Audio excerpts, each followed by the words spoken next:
The National Endowment for Democracy is a nonprofit organization based in Washington, D.C.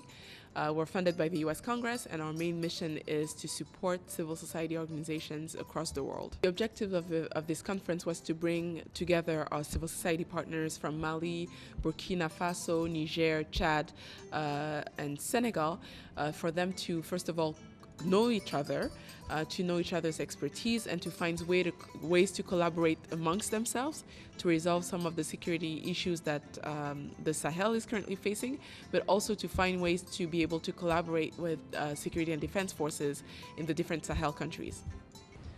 Au nom du NED, je vous souhaite la bienvenue à cet atelier qui porte, comme vous le savez, sur la contribution de la société civile à la sécurité au Sahel.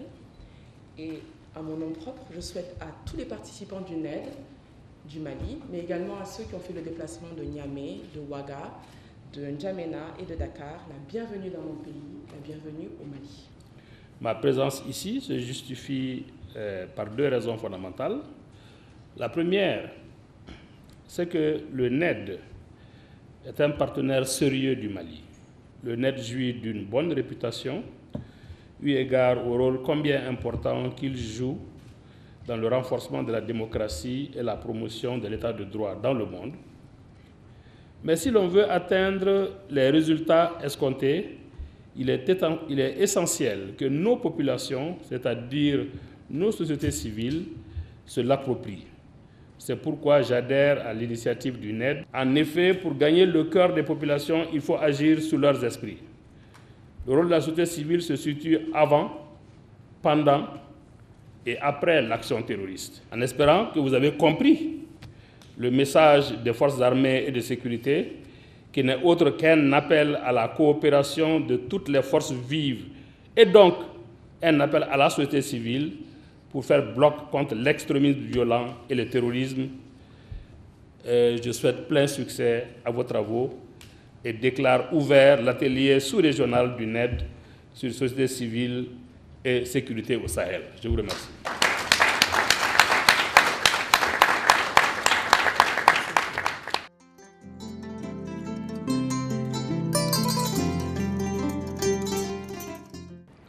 Le défi aujourd'hui n'est pas un défi du Sahel. C'est un défi pour toute l'Afrique, c'est un défi pour tout le monde. Le Sahel, c'est à la porte de l'Europe. Si les Européens ne soutiennent pas, si les Américains ne s'investissent pas, si les Africains ne se mobilisent pas, les terroristes, eux, ils sont sans foi ni loi. C'est eux qui vont nous anéantir.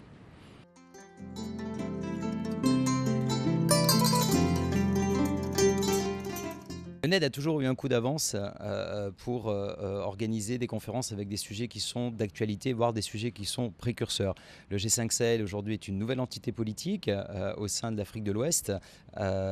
L'opportunité de regrouper les organisations de la société civile pour aborder le G5 Sahel, c'est simplement pour leur délivrer un message. Aujourd'hui, il y a une dimension qui a été comprise au niveau géographique, au niveau politique par les terroristes. Il appartient maintenant aux organisations de la société civile de comprendre aussi ce nouvel espace pour pouvoir justement lutter contre l'extrémisme violent, pouvoir favoriser l'insertion des personnes en situation de handicap, des femmes, des jeunes, et admettre ce nouvel espace comme un nouveau terrain de jeu politique, et donc pouvoir apporter des réponses appropriées aux enjeux politiques et sociaux et institutionnels de cet espace qu'est le G5 Sahel.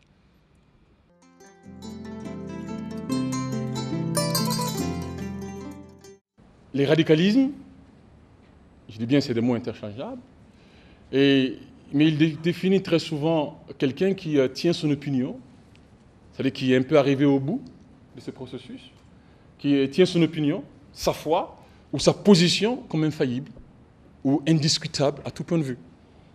Et c'est pas tout.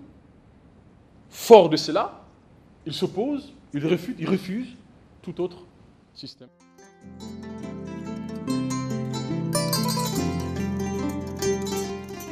L'urgence, c'est vraiment l'urgence démocratique.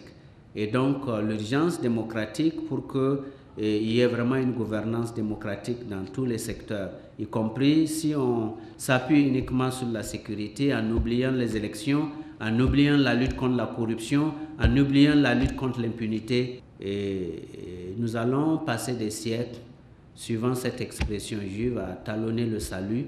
Talonner le salut, ça veut dire lutter pour l'atteindre sans jamais l'atteindre. Voilà, je vous remercie.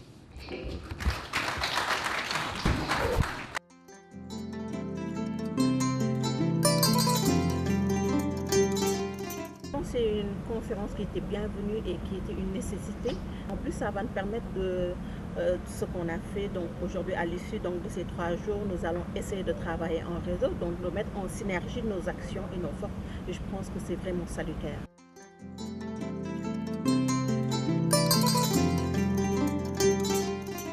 Les situations de conflit, les considérations de sexe rentrent en ligne de compte. Les femmes et les hommes n'ont pas le même accès aux ressources, aux moyens et au pouvoir de décision.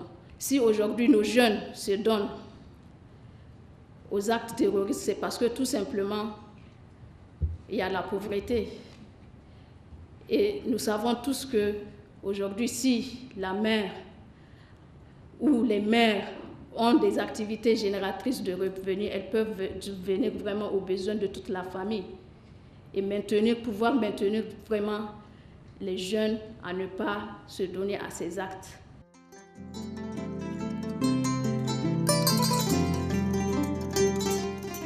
Donc, la lutte contre le terrorisme ne peut pas être un prétexte pour violer d'autres droits de l'homme. Ça, c'est l'erreur.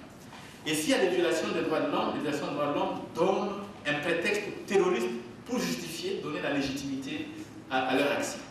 Maintenant, qu'est-ce qu'il faut faire? Il faut créer des mécanismes de contrôle. C'est pourquoi dans l'arsenal juridique de la lutte contre le terrorisme, on exige à ce que les États mettent des mécanismes de contrôle. Ça veut dire que vous avez mené une opération antiterroriste, vous avez arrêté les gens. S'il y a eu, par exemple, je parlais des victimes civiles, il faut que les victimes civiles soient indemnisées. Il faut que les personnes qui ont commis des violations de droits de l'homme puissent être traduites en justice. Parce que si vous ne le faites pas, c'est l'impunité, et l'impunité génère la violence. Après 3 jours de discussion, d'échange, en tout cas assez ouvert, sincère et fructueux. Tout le plaisir est pour moi et tout l'honneur est pour moi de pouvoir cet après-midi prononcer le mot de clôture de cet important atelier. Parce que ce qui se passe beaucoup de fois, je sais que ce ne sera pas le cas pour cette activité. Une fois que l'activité est finie, on se demande quand est-ce qu'il faut commencer l'action. L'action, c'est tout de suite. Dès qu'on finit cette cérémonie de clôture, des fois, ce qui arrive, chacun à son niveau se considère comme quantité négligeable et dit non, bon, voilà, c'est pas la peine d'essayer quelque chose. Non. 1 plus 1, ça fait 2, plus 1, ça fait 3. Au bout d'un moment, le nombre devient important. Donc, personne n'est quantité négligeable. Essayez tout ce que vous pouvez faire et ces actions combinées peuvent faire tâche d'huile et au bout d'un moment se retrouver et produire un effet positif. Ne vous découragez jamais. Quand vous poursuivez un objectif, essayez, réessayez, essayez, réessayez, jusqu'à ce que vous arriviez à atteindre l'objectif. Donc ce sont ces quelques mots que je voulais vous dire.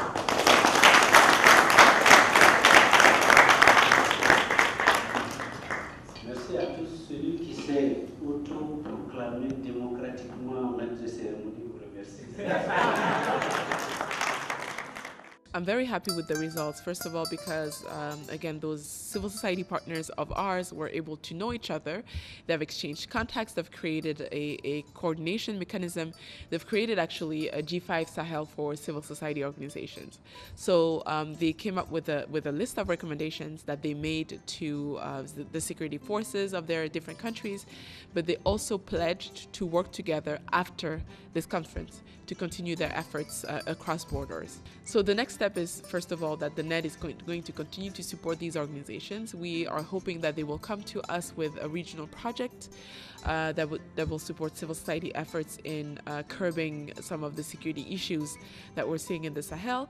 And another recommendation that they made and that we are trying to support, which will be another next step, would be for them to institutionalize themselves as a G5 Sahel for civil society organizations. They will have, for example, a representative in the security and defense forces in each of the countries. So I think that this is a perfect initiative that is a good and positive consequence of the work that we've done in the past 3 days.